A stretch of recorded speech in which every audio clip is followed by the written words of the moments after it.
Bueno, una vez más, buenos días. Nosotros aquí en la escuela dominical estamos estudiando el tema de Cristo en el Antiguo Testamento. Si es la primera vez, pues sepa que ya está en la penúltima clase. La otra semana, si el Señor lo permite, finalizamos.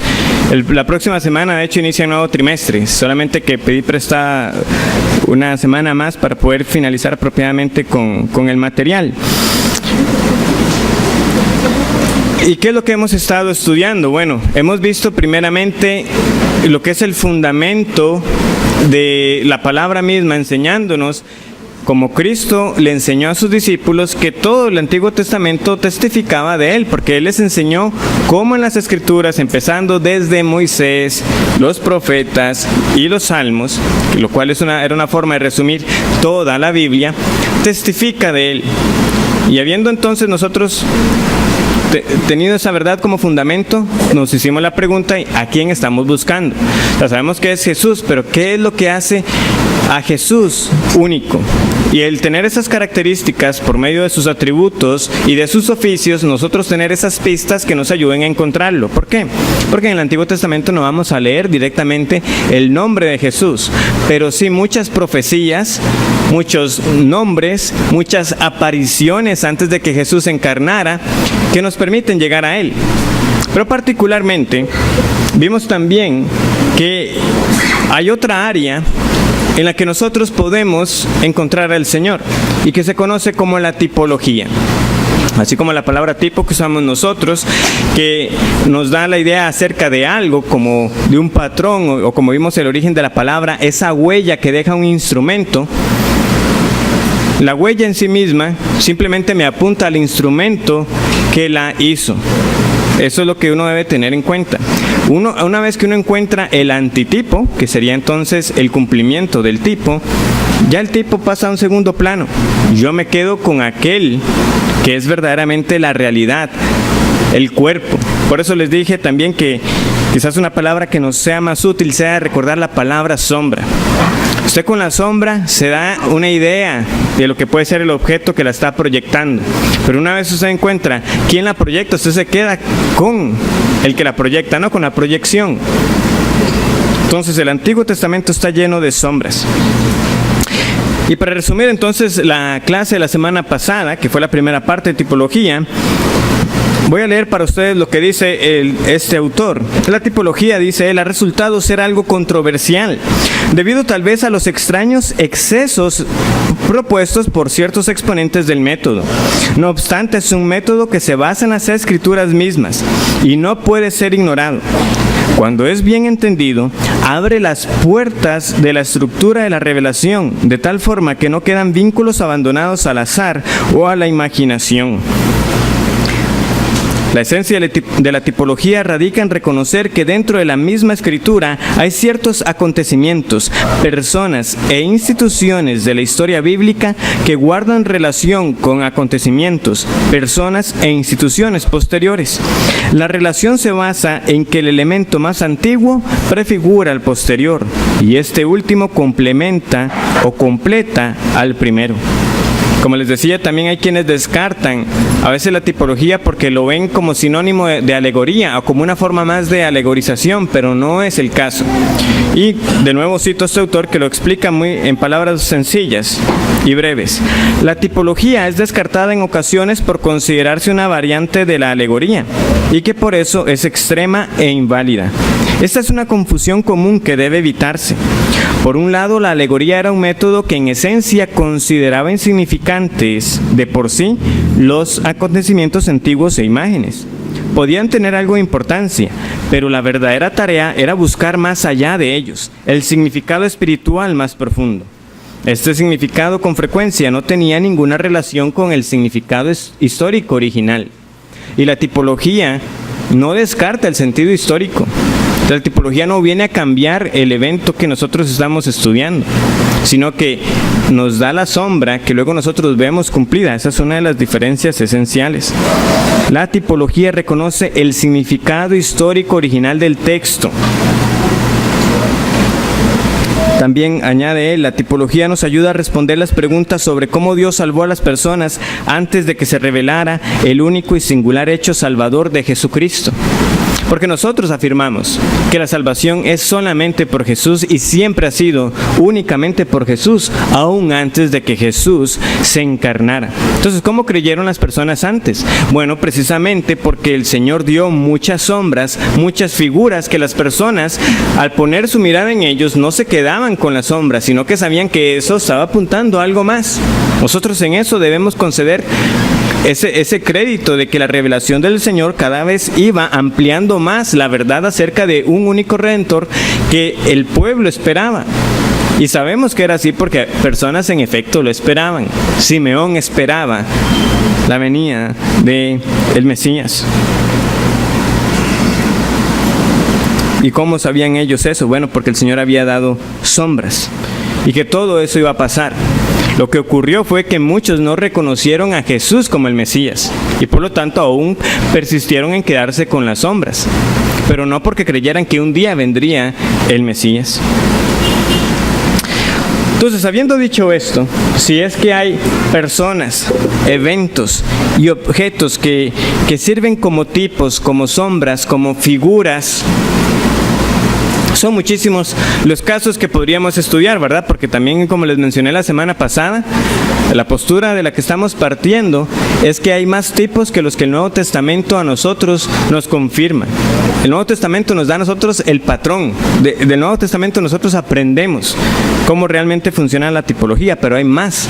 Entonces, básicamente, sería todo otro curso, varios cursos aparte de tener solamente de tipología. Pero vamos a ver hoy otros pocos casos en cada una de las categorías acerca de personas, objetos y eventos.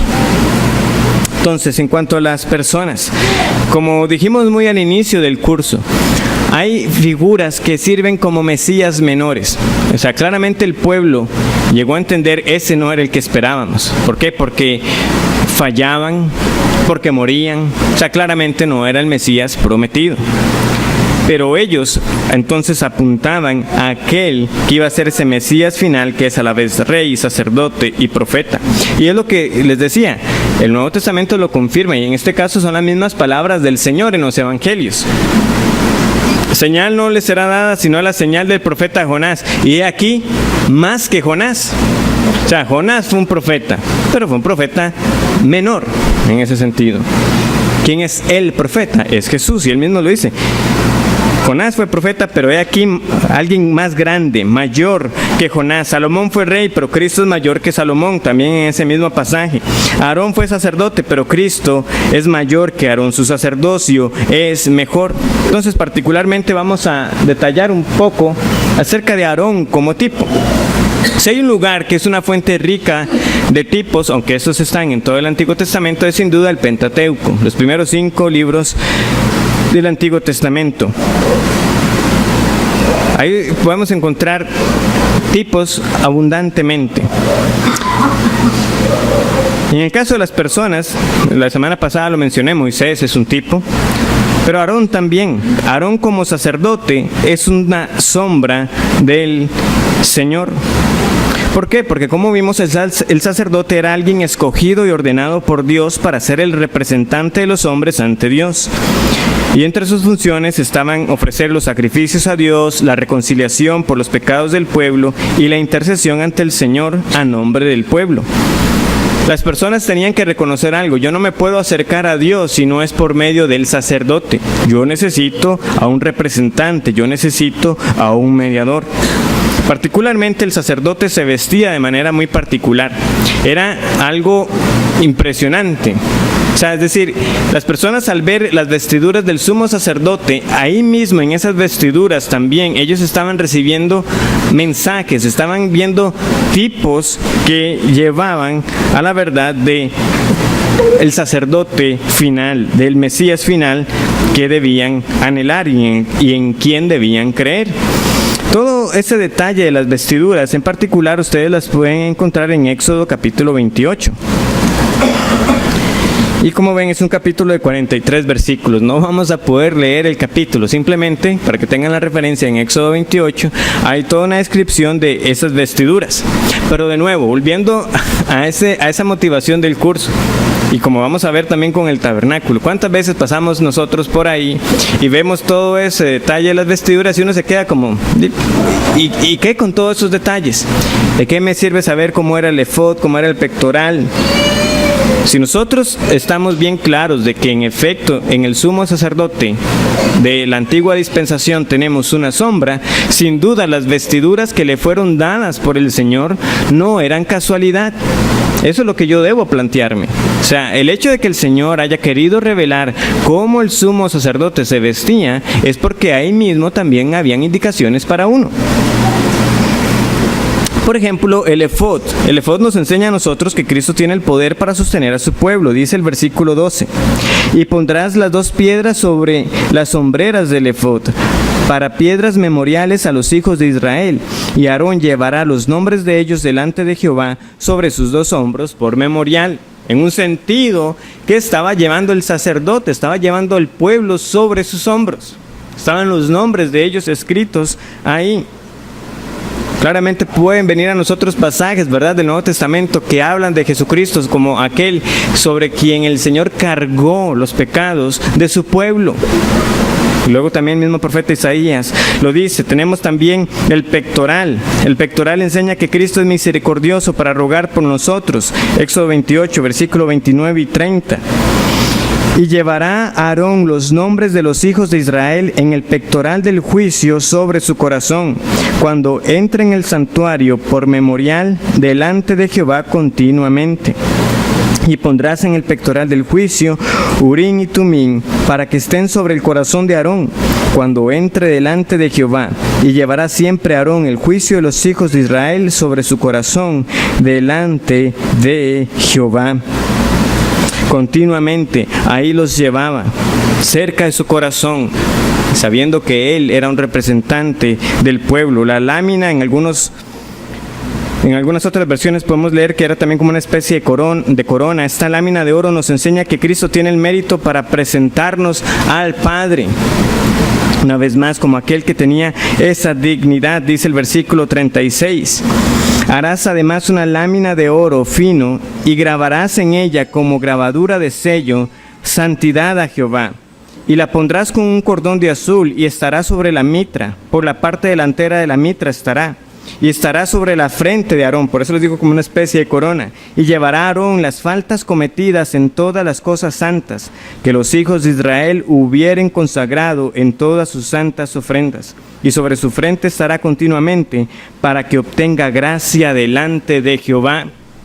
Habían faltas cometidas, pero había esa grabadura diciendo santidad a Jehová, y el sumo sacerdote sí podía presentarse para hallar esa gracia. Claramente, Aarón como tipo carecía muchas cosas también. ¿Por qué? Porque sabemos que Aarón llegó a morir y luego de él se levantaron otros sumos sacerdotes que también llegaron a morir. Era claro para el pueblo que, aunque este hombre estaba cumpliendo un papel de representarlos, era un oficio que estaba llamado a caducar, porque cada uno de ellos cumplía con su vida por un tiempo y luego necesitaban de nuevo a otro sumo sacerdote. Una de las evidencias que nosotros debemos recordar es que al pueblo no solamente se le reveló todo este detalle de las vestiduras y de cómo iba a funcionar el sumo sacerdocio del linaje de Aarón, sino que también ellos ya debían de conocer el Génesis, ¿verdad? Porque el autor es Moisés. ¿Y qué cuenta Moisés, inspirado por el Espíritu Santo en el Génesis? Nos cuenta de un hombre llamado Melquisedec. ¿Y qué pasó con este hombre? Resulta que incluso el mismo Abraham le rindió tributo, le dio diezmos de todo lo que tenía a Melquisedec, el rey de Salem.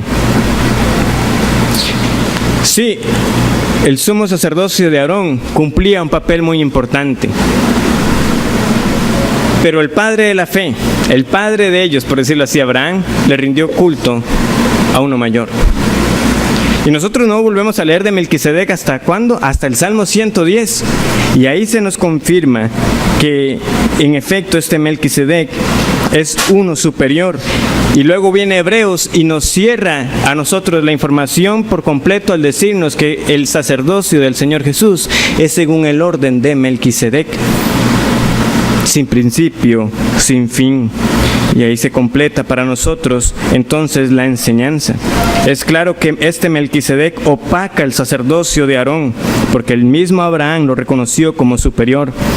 Si uno quiere ahondar en todo esto, los capítulos de Hebreos del 5 al 7 son los textos que ustedes deben también estudiar, son los sermones que pueden volver a consultar, que también han sido predicados acá. Pero Aarón como tal, eso, una sombra, ya cumplió. Nosotros ahora reconocemos quién es nuestro sumo sacerdote, es Jesucristo. Tenemos también objetos, ¿verdad? Vemos que Jesús, al referirse a la serpiente de bronce, claramente la está aplicando a él, así como Moisés levantó, ¿verdad? Esa serpiente de bronce en el desierto, así es necesario que el Hijo del Hombre sea levantado. Entonces hay objetos que claramente también apuntan a Jesucristo. ¿Qué tipos podemos nosotros tener como objetos en los primeros 5 libros de la Biblia? Que les dije que estamos tomando los ejemplos ahí. Bueno, también alguno podría pensar, por ejemplo, en el arca de Noé. Tengo ahí algunos pensamientos al final si alcanzara el tiempo. Pero vamos a estudiar el tabernáculo. Ahora, cuando digo estudiar, vamos a mencionar algunos aspectos del tabernáculo, porque el tabernáculo como tal, si quieren tener, ¿verdad? En Éxodo 25 al 30, tenemos nosotros, ¿verdad?, indicaciones de este tabernáculo hasta el 31, perdón, y luego a partir del capítulo 35 de Éxodo hasta el 40, tenemos nosotros cómo Moisés fue obediente en todo lo que Dios le mandó, y nosotros de hecho leemos así: y Moisés hizo conforme a todo lo que Jehová le mandó, así lo hizo. Tantos capítulos dedicados, casi podría decir uno que la mitad de Éxodo es dedicado a aspectos del tabernáculo. De nuevo, si uno no tiene en mente de que este tabernáculo es una sombra del Señor Jesucristo, usted no va a aprovechar gran parte de la lectura del libro del Éxodo. Lo va a leer y se va a quedar ahí con las medidas y tratando de imaginarse cómo es que se vería el candelero, cómo era la caja,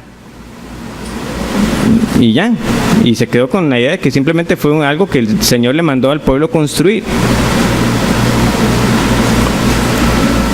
Como les dije, esto es sumamente amplio. De hecho, hay un libro no sé, ahorita no recuerdo si está en la biblioteca o está para la venta, pero que es también acerca del tabernáculo. Pero de nuevo, hay muchas de estas referencias que tenemos en la carta a los Hebreos, donde ustedes pueden volver a consultar los sermones que el pastor Eduardo predicó al respecto, y donde él amplía muchísimo más también sobre los elementos que lo componían. Pero antes de entrar al tabernáculo como tipo, una lección que no debemos pasar por alto.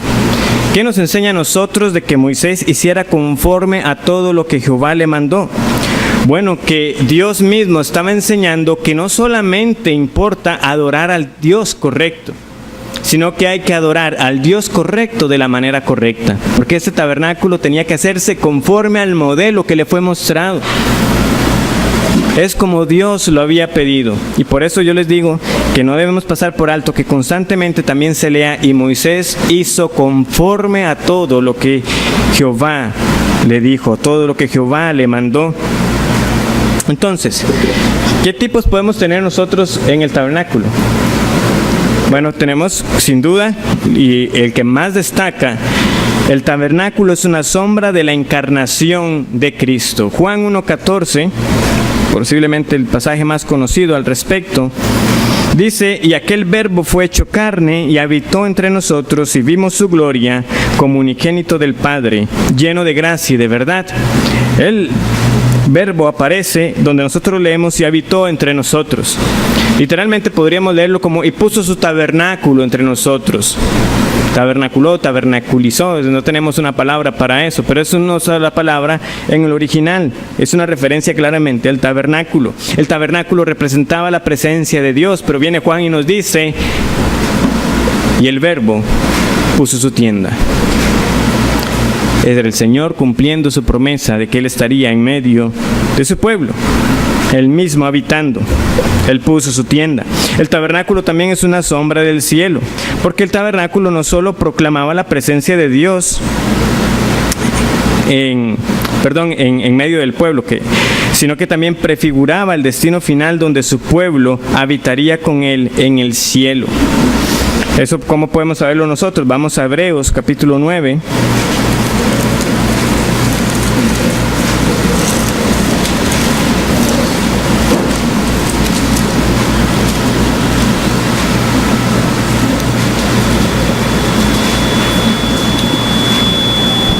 Dice así, y además de esto, Hebreos 9, 21 al 24, y además de esto, roció también con la sangre el tabernáculo y todos los vasos del ministerio, y casi todo es purificado según la ley con sangre, y sin derramamiento de sangre no se hace remisión. Fue pues necesario que las figuras de las cosas celestiales fuesen purificadas así, pero las cosas celestiales mismas con mejores sacrificios que estos, porque Cristo no entró en el santuario hecho de mano, figura del verdadero, sino en el cielo mismo para presentarse ahora por nosotros ante Dios. ¿Ven lo que el autor nos está diciendo? Está diciendo, recuerden, o sea, el tabernáculo terrenal era un modelo hecho del celestial, y Cristo no entró al terrenal, Él entró al celestial. El tabernáculo nos recuerda a nosotros lo que realmente también es nuestra esperanza, de que moraremos con Dios por la eternidad en el cielo. El tabernáculo también anticipa a la iglesia. Pablo va a hablar del cuerpo de creyentes como el templo de Dios.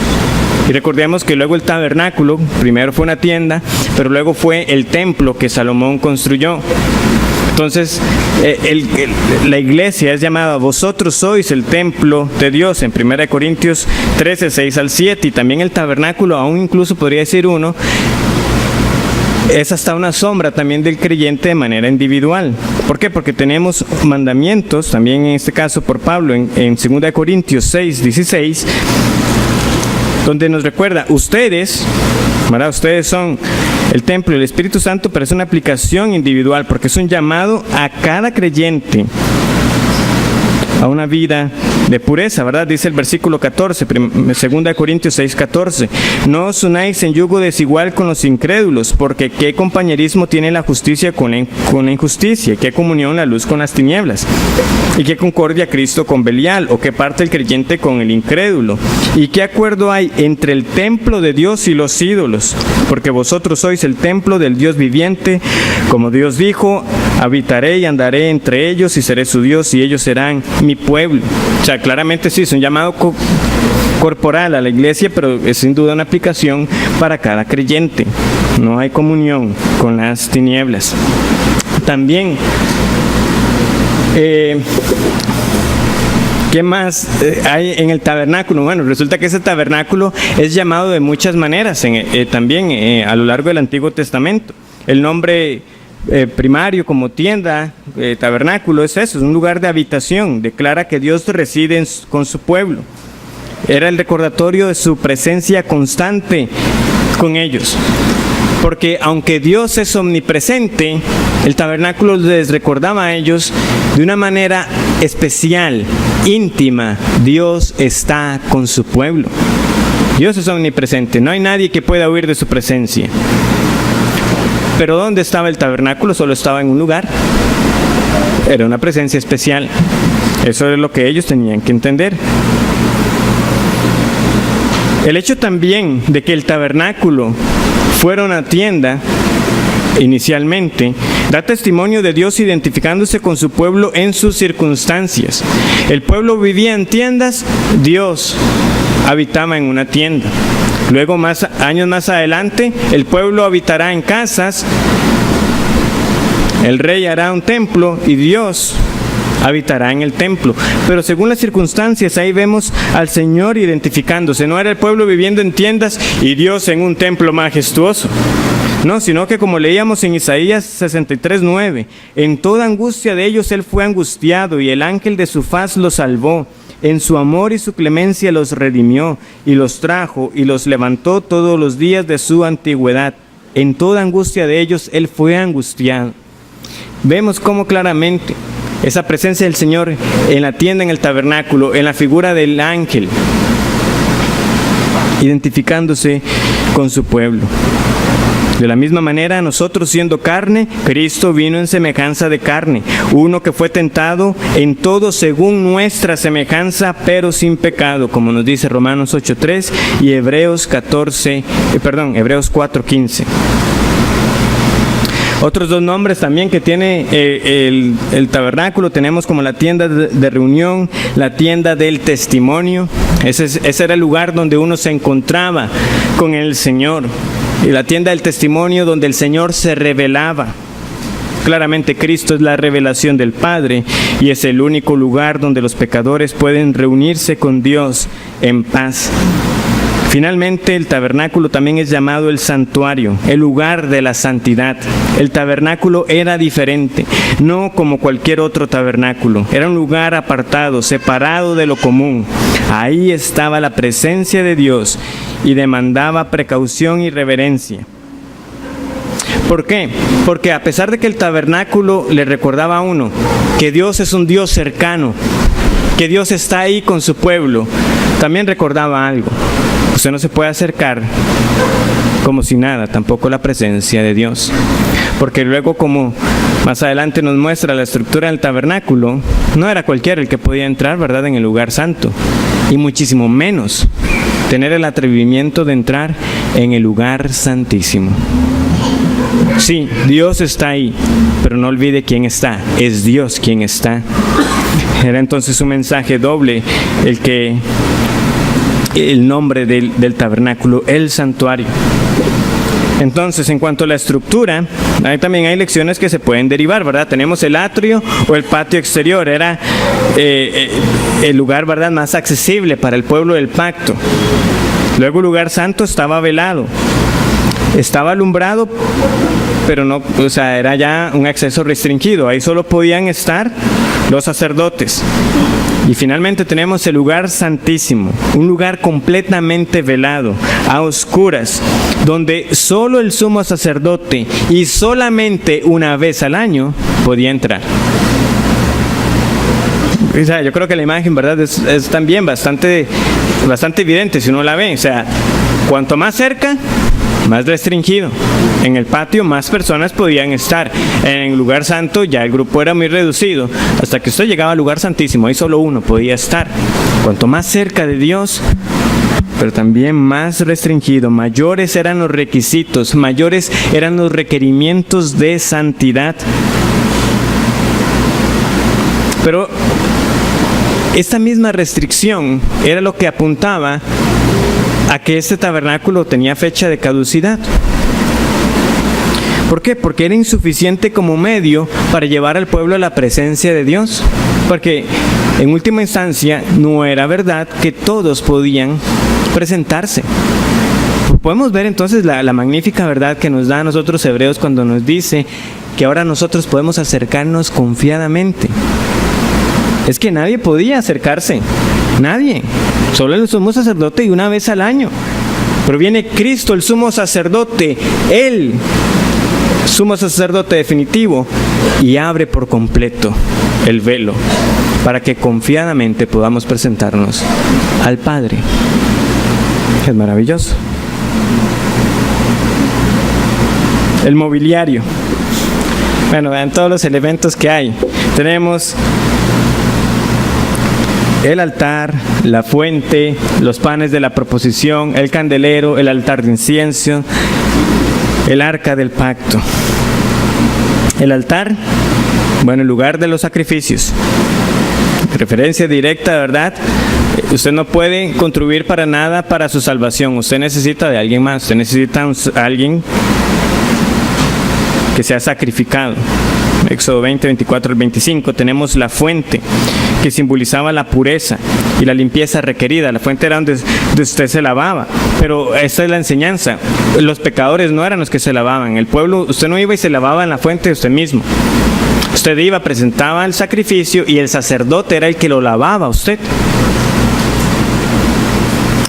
Vemos al Señor entonces en el Nuevo Testamento diciéndonos: ya vosotros estáis limpios por la palabra que os he hablado. Efesios 5 diciéndonos que el Señor purifica a su iglesia por medio del lavamiento de la palabra de verdad. Claramente son términos que nos llevan a a lo que la fuente como sombra anticipaba, esa necesidad de limpieza. Tenemos los panes de la proposición, eran 12 panes que representaban a cada tribu y que se ofrecían cada día de reposo. Podemos trasladar la aplicación al hecho de que es la provisión de Dios, ¿verdad? Dios siempre proveyendo, pero que así como esos sacerdotes presentaban los panes cada día de reposo, también Romanos 12:1 parece usar un lenguaje que nos lleva a esto, cuando nos dice que nosotros ahora somos los que nos presentamos con nuestros cuerpos como sacrificios vivos, agradables a Dios, que es vuestro culto racional. Sin duda el elemento del pan, también hay algunos que lo asociarán también de inmediato como Cristo siendo el pan de vida, pero sin duda tenemos otra referencia aún más clara, que es el hecho que Cristo se dio por completo para la gloria del Padre. El candelero, también la referencia más directa que nos debe venir a nosotros es que Jesús afirmó ser la luz del mundo. O sea, el candelero era el único elemento que iluminaba en el tabernáculo. Y Jesucristo vendrá y dirá: yo soy la luz del mundo. También tenemos las ramas que estaban unidas de manera inseparable de ese candelero. Ustedes pueden buscar imágenes y van a ver cómo era la forma de ese candelero. Puede pensar uno cuando Jesús en Juan 15, ¿verdad?, dice: yo soy la vid y vosotros los pámpanos. Ese hecho de esa unión que tenemos nosotros con el Señor Jesús. Pero de nuevo, ¿qué otro lenguaje nos deja ver si entendemos el candelero como una sombra de Jesús siendo la luz del mundo? Hay una aplicación también para el creyente cuando el Señor mismo nos dice que nosotros también somos llamados a ser luz del mundo. Somos también luminares, reflejando la luz de Cristo. Él es la luz. El altar de incienso. Este es el último ítem que tenemos en el lugar santo. Y parece indicar como una sombra en cuanto a la oración, porque David dirá en el Salmo 141:2 que su oración subiera como incienso. Por lo que entonces era una sombra que anticipaba, ¿verdad?, ese hecho de que para presentarse delante de Dios, uno tenía que hacerlo a la luz de un sacrificio que lo antecediera. ¿Por qué? Porque resulta que ese incienso que se elevaba era utilizando los carbones o el fuego que uno tomaba del altar. Es decir, hubo un sacrificio previo y usted tomaba eso para entonces utilizar el altar del incienso. Y el arca del pacto, que era el único elemento, el único objeto, ítem en el lugar santísimo, es sin duda la pieza central de todos los muebles. Aunque su diseño era simple, Dios fue claro en su construcción, en su contenido y en su ubicación y en su modo de transportarlo. Tiene elementos que nos apuntan a la realeza, a un elemento regio, siendo a veces utilizado como referencias de ser el trono de Dios, el estrado de los pies. El hecho de que estaba rodeado por los querubines apunta a la santidad de Dios. El hecho de que tenía un gomer de maná testificando de la provisión de Dios, que tenía también una copia de la ley indicando la justicia de Dios. Y finalmente, ¿qué? El propiciatorio. La sangre que fue puesta ahí era para satisfacción de la ira de Dios. Romanos capítulo 3 nos lo hace sencillo para nosotros, que Cristo fue propiciación por nuestros pecados. La ira fue satisfecha. También tenemos rituales, eso simplemente los voy a mencionar. Ustedes pueden leer Levítico del 1 al 7 y van a encontrar diversos tipos de ofrendas. Las ofrendas encendidas u holocaustos, las ofrendas de cereal, las ofrendas de paz, las ofrendas por el pecado. Claramente hay uno que se presentó como el único sacrificio suficiente, ¿verdad?, que fue nuestro Señor Jesús. Eventos. Hay acontecimientos cuya verdad redentora no era solamente para el pueblo, la familia que estaba siendo libertada o que recibía el beneficio en el momento, sino que guiaban hacia el cumplimiento de la obra redentora que el Señor haría por medio de su Hijo. Acontecimientos en el Pentateuco. ¿Qué le puede venir uno a la mente? El diluvio, el éxodo, sin duda, ¿verdad? Tenemos la Pascua, cómo cruzaron el Mar Rojo. Son eventos magníficos que claramente Dios utilizó para redimir a su pueblo. Pero manteniendo esto que hemos venido con Aarón, el tabernáculo, también qué evento, sin duda alguna, tendríamos nosotros que estudiar: el gran día de la expiación. El día de la expiación. Y Hebreos nos confirma que sin duda el día de la expiación es un evento que era una sombra de lo que Cristo haría. Levítico 16 es el capítulo que lo describe con mayor detalle. Levítico 16, el día de la expiación. Hay más referencias al día de la expiación, pero el que lo describe cómo debía realizarse, Levítico 16. El día de la expiación claramente nos lleva a la necesidad de un mediador. Solo podemos acercarnos a Dios por medio de un sacerdote sin pecado. Llama la atención, ¿verdad?, que yo les mencioné así por encimita que el sacerdote utilizaba unas vestiduras especiales, pero para el día de la expiación el sacerdote no usaba esas ropas, usaba unas ropas más sencillas, unas ropas más humildes. Y solamente él era el que se podía presentar. Ahora, sin duda alguna, el primero ofrecía un sacrificio, ¿verdad?, por sí mismo. También, de nuevo, apunta a la necesidad de un sacrificio. Los pecadores solo se pueden acercar a Dios con la base de un sacrificio vicario, de un sacrificio sustituto. En particular, en el día de la expiación habían 2 machos cabríos que también eran sacrificados. Nos dice Levítico 16 que se echaban suertes. Había uno que era literalmente sacrificado, muerto, degollado, pero había otro que era enviado al desierto. Ahora, hay una referencia ahí a Azazel que ha dado pie para que algunos salgan con algunas conclusiones. Bástenos saber a nosotros el hecho de que ese macho cabrío era enviado al desierto en señal de que los pecados habían sido imputados sobre él y se iba. ¿Y qué pasaba? Y precisamente eso, que uno no vuelve a leer más de ese macho cabrío. No volvía. En efecto, los pecados eran enviados lejos. Lejos. Los pecados que nos son perdonados en Cristo, todos nuestros pecados se van para no volver. Esa era la imagen que estaba ahí. Ciertamente una imagen, como hemos dicho, que carece, ¿verdad?, imperfecta, porque era una sombra. Cada año había que volver a realizar el gran día de la expiación. Pero la imagen para el pecador era por este acontecimiento, por este evento que ha sido instituido por el Señor, mis pecados están siendo perdonados. Ahora, ciertamente la sangre de machos cabríos, nos dirá Hebreos, no quita el pecado. Eso solamente vino con el sacrificio de Cristo. Pero una sombra, una antelación, se van para no volver. El gran día de la expiación nos apunta al hecho de que la salvación que Dios da es una salvación segura. El hecho de que ese sumo sacerdote entrara y volviera a salir era la evidencia que tenía uno para saber de que lo que el sacerdote ofreció fue aceptado. ¿Se imaginan ustedes qué hubiera pasado que Aarón hubiera entrado y no saliera? O sea, ese era el gran día de la expiación. Y el sumo sacerdote se presentó y no salió. ¿Qué garantía tenemos nosotros de que el sacrificio de Cristo en efecto ha obrado todo nuestro perdón? Que resucitó.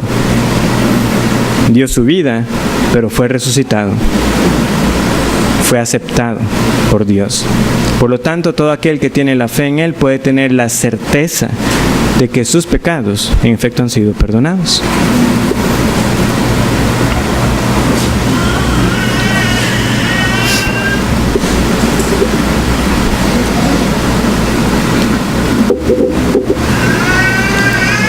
Casos adicionales.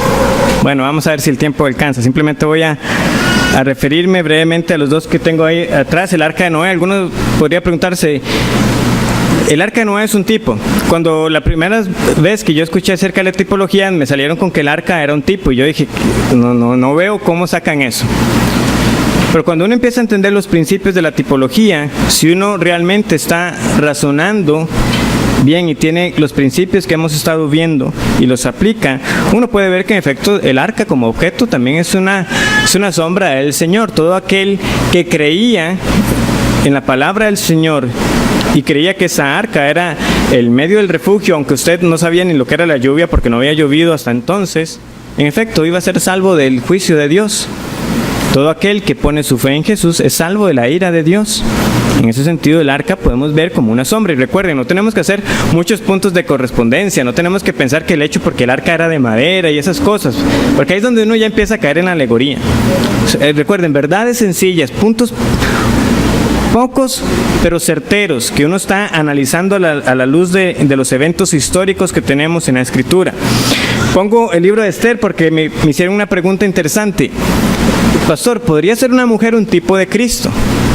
Porque de nuevo, a alguien le podría resultar chocante el hecho de que si una mujer pudiera ser identificada como un tipo de Cristo. Como la pregunta me pareció muy buena, resulta que yo me animé y le escribí al autor de uno de los libros, a Michael Barrett, y resulta que contestó. Entonces, estaba muy agradecido. Entonces, y yo le dije, bueno, ¿qué pasa si uno lo razona de esta manera? Él realmente no me contestó como que hubiera necesariamente un inconveniente por el hecho de ser una mujer, porque recuerden, como estábamos viendo, que es el hecho de la función que se desempeña. Pero en el caso de Esther, yo creo que es más seguro, en el caso de Mardoqueo, uno ver el hecho de alguien que es ascendido como, ¿verdad?, como virrey, en el hecho del libro de Esther, y todavía de manera más segura, si uno quisiera decir, bueno, yo quiero pisar terreno seguro, ¿dónde puedo tener yo el tipo en Esther? Bueno, en todo el libro como tal, que nos narra cómo Dios soberanamente preservó a su pueblo, y el hecho de que preservar a su pueblo es preservar a la simiente prometida. El hecho de que Dios protegiera al pueblo durante los días de Esther era proteger de donde vendría luego, ¿verdad?, el Mesías. Es también una manera que podemos nosotros aplicar. Muy bien, entonces, la roca. Esa es una también que, ¿verdad?, el Nuevo Testamento nos confirma a nosotros. Pero ¿por qué lo quiero compartir? Simplemente porque hay una manera muy bella que lo explica un autor llamado Edmund Clowney. Primera de Corintios 10, ¿verdad?, nos dice, porque bebían de la roca espiritual que los seguía y la roca era Cristo. Éxodo 17 nos narra a nosotros ese incidente. El pueblo una vez más quejándose porque no hay agua, nos estamos muriendo de sed, mejor nos fuera habernos regresado. Bueno, resumiendo, ¿qué es lo que ocurre? Dios convoca, ¿verdad? Pero la manera en que Dios está convocando tenía que darle una señal al pueblo. ¿Por qué? Porque era como si Dios estuviera colocando en el lugar de los acusados. El pueblo está acusando a Dios y es Dios quien se pone en el lugar de los acusados. Entonces leo para ustedes. Al mandato de Dios, Moisés sí levantó la vara de juicio. Pero lo que a continuación sucedió es uno de los incidentes más extraordinarios de la Escritura. Dios dijo, yo estaré esperándote junto a la roca que está en Horeb. Aséstale un golpe a la roca. En el Antiguo Testamento, Dios no estaba delante de los hombres estaban delante de Dios. En Deuteronomio, los litigantes de un caso legal eran citados a estar parados delante del Señor y de los sacerdotes y jueces. Ante la faz de Moisés el juez, con su vara levantada, está el Dios de Israel. El Señor está en el banquillo de los acusados. Entonces, ¿Dios es culpable? No, el pueblo es el culpable. En rebelión se ha negado a confiar en la fidelidad de Dios. Sin embargo, Dios, el juez, soporta el juicio. Él recibe el golpe que su rebelión merece. La ley debe satisfacerse. Si el pueblo de Dios ha de ser perdonado, Él debe sufrir su castigo. En su propio Hijo, Dios vino a sufrir nuestra condenación. ¡Qué asombro! ¡Qué temor debió haber sentido Moisés cuando golpeaba la roca de Dios! En el tiempo de Dios, ese símbolo se hizo realidad. Dios no escatimó a su propio Hijo, sino que lo entregó por todos nosotros. En la cruz, el Hijo de Dios tomó el lugar de su pueblo condenado y sufrió el golpe del juicio. No nos debe sorprender que Moisés fuera juzgado severamente por golpear la roca la segunda vez, cuando se le había dicho que le hablara. Solo una vez, a su tiempo señalado, Dios soporta el golpe de nuestra condenación. Y muchos pasajes ahora debemos conectar. Salió agua de la roca. Pablo entonces nos dice, ¿verdad?, que ellos bebieron de la roca espiritual y la roca era Cristo. Cristo dijo, si alguno tiene sed, venga a mí y beba. Aquel que cree en mí, como dice la Escritura, brotarán ríos de agua viva. Cuando el costado le fue traspasado, ¿qué salió? Agua y sangre.